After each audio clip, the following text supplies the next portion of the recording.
ज्योतिबा फुले, सुधा अरोड़ा।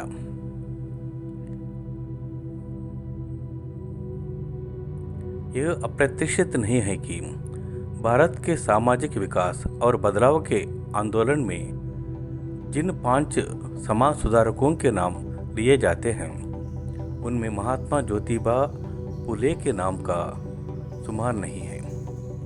इस सूची को बनाने वाले उच्च वर्गीय समाज के प्रतिनिधि हैं।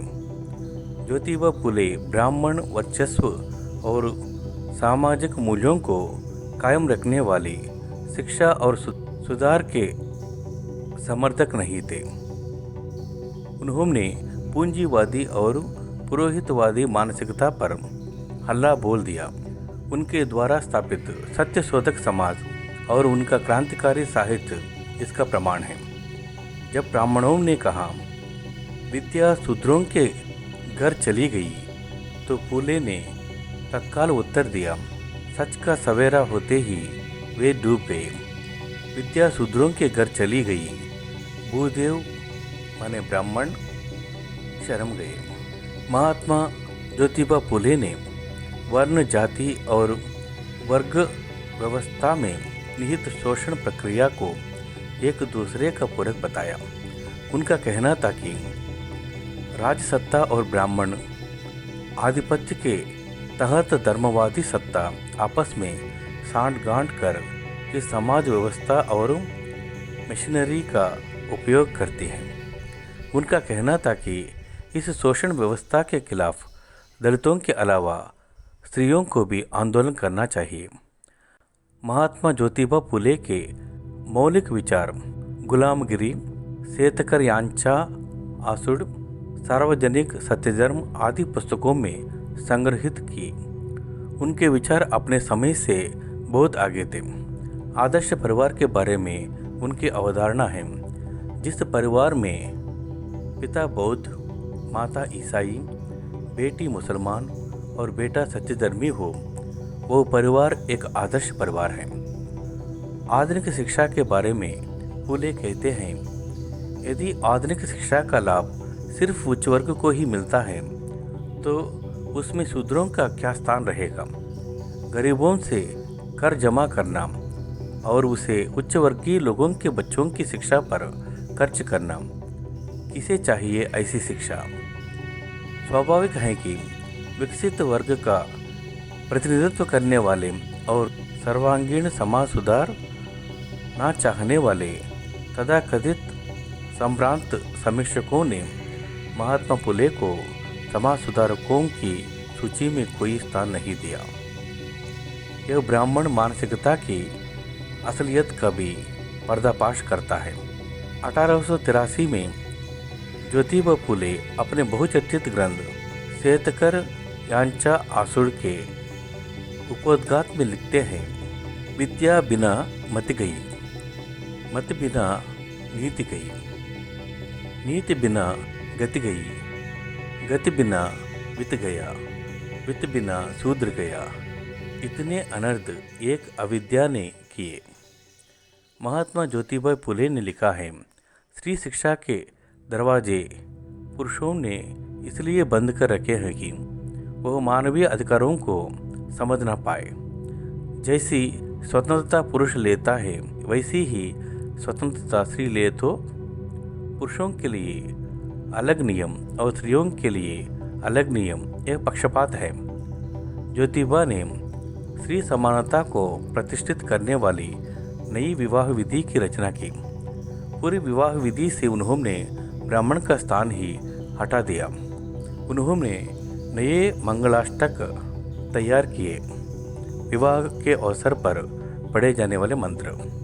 वे चाहते थे कि विवाह विधि में पुरुष प्रधान संस्कृति के समर्थक और स्त्री की गुलामगिरी सिद्ध करने वाले जितने मंत्र हैं वे सारे निकाल दिए जाए।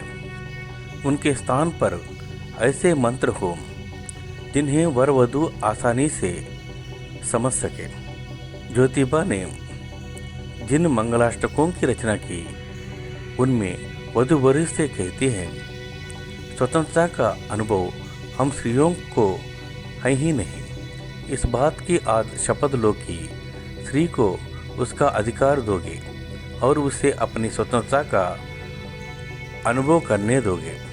यह आकांक्षा सिर्फ वधू की ही नहीं, गुलामी से मुक्त चाहने वाले हर स्त्री की थी।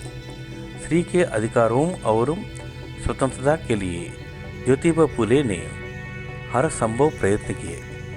1888 में जब ज्योतिबा फुले को महात्मा की उपाधि से सम्मानित किया गया तो उन्होंने कहा, मुझे महात्मा कहकर मेरे संघर्ष को पूर्ण विराम मत दीजिए। जब व्यक्ति मठाधीश बन जाता है तब वह संघर्ष नहीं कर सकता, इसलिए आप सब साधारण जन ही रहने दें, मुझे अपने बीच से अलग ना करें। महात्मा ज्योतिबा फुले की सबसे बड़ी विशेषता यह थी कि वे जो कहते थे उसे अपने आचरण और व्यवहार में उतार कर दिखाते थे। इस दिशा में अग्रसर उनका पहला कदम था अपनी पत्नी सावित्रीबाई को शिक्षित करना। ज्योतिबा ने उन्हें मराठी भाषा ही नहीं, अंग्रेजी लिखना पढ़ना और बोलना भी सिखाया। सावित्रीबाई की भी बचपन से शिक्षा में रुचि थी और उनकी ग्राह्य शक्ति तेज थी। उनके बचपन की एक घटना बहुत प्रसिद्ध है। 6-7 साल की उम्र में वो हाट बाजार अकेली ही चली जाती थी। एक बार सावित्री शिकल गांव के हाट में गई।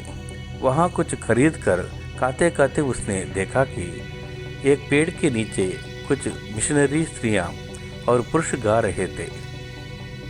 एक टाट साहब ने उसे गाते हुए और रुककर गाना सुनते देखा तो कहा, इस तरह रास्ते में गाते गाते घूमना अच्छी बात नहीं है। सुनते ही सावित्री ने हाथ का खाना फेंक दिया। टाट साहब ने कहा, बड़ी अच्छी लड़की हो तुम, ये पुस्तक ले जाओ। तुम्हें पढ़ना ना आए तो भी इसके चित्र तुम्हें अच्छे लगेंगे। घर आकर सावित्री ने वो पुस्तक अपने पिता को दिखाई। आग बबूला होकर पिता ने उसे कूड़े में फेंक दिया। ईसाइयों से ऐसी चीज़ें लेकर तू भ्रष्ट हो जाएगी और सारे कुल को भ्रष्ट करेगी, तेरी शादी कर देनी चाहिए। सावित्री ने वो पुस्तक उठाकर एक कोने में छिपा दी। सन 1840 में ज्योतिबा फुले से विवाह होने पर वह अपने सामान के साथ उस किताब को सहेज कर ससुराल ले आई और शिक्षित होने के बाद वो पुस्तक पढ़ी। 14 जनवरी 1848 को पुणे के बुधवार पेट निवासी बिंडे के बाड़े में पहली कन्याशाला की स्थापना हुई। पूरे भारत में लड़कियों की शिक्षा की यह पहली पाठशाला थी। भारत में 3000 सालों के इतिहास में इस तरह का काम नहीं हुआ था। शूद्र और शूद्रादिशूद्र लड़कियों के लिए एक के बाद एक पाठशालाएं खोलने में ज्योतिबा फुले और सावित्रीबाई को लगातार व्यवधानों, अड़चनों, लांछनों और बहिष्कारों का सामना करना पड़ा। ज्योतिबा के धर्मभीरू पिता ने पुरोहितों और रिश्तेदारों के दबाव में अपने बेटे और बहू को घर छोड़ देने पर मजबूर किया। सावित्री जब पढ़ाने के लिए घर से पाठशाला तक जाती तो रास्ते में खड़े लोग उसे गालियां देते, थूकते, पत्थर मारते और गोबर उछालते। दोनों पति पत्नी सारी बाधाओं से जूझते हुए अपने काम में डटे रहे। 1840 से 1890 तक 50 वर्षों तक ज्योतिबा और सावित्रीबाई ने एक प्राण होकर अपने मिशन को पूरा किया। कहते हैं एक और एक मिलकर 11 होते हैं। ज्योतिबा फुले और सावित्रीबाई फुले ने हर मुकाम पर कंधे से कंधा मिलाकर काम किया है।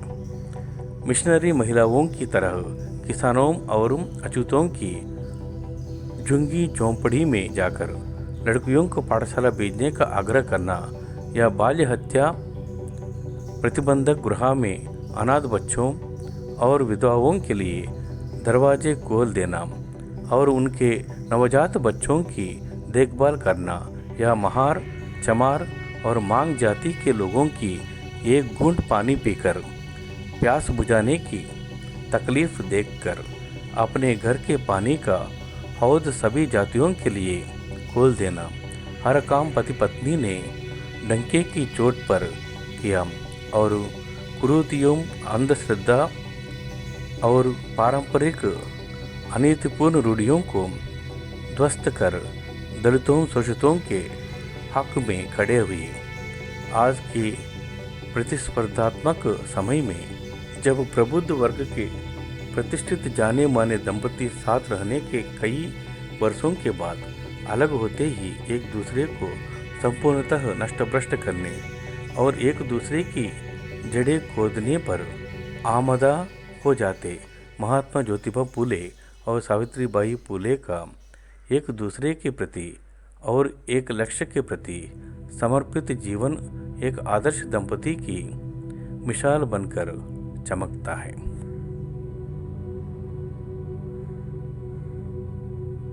जय हिंद, जय भारत, धन्यवाद।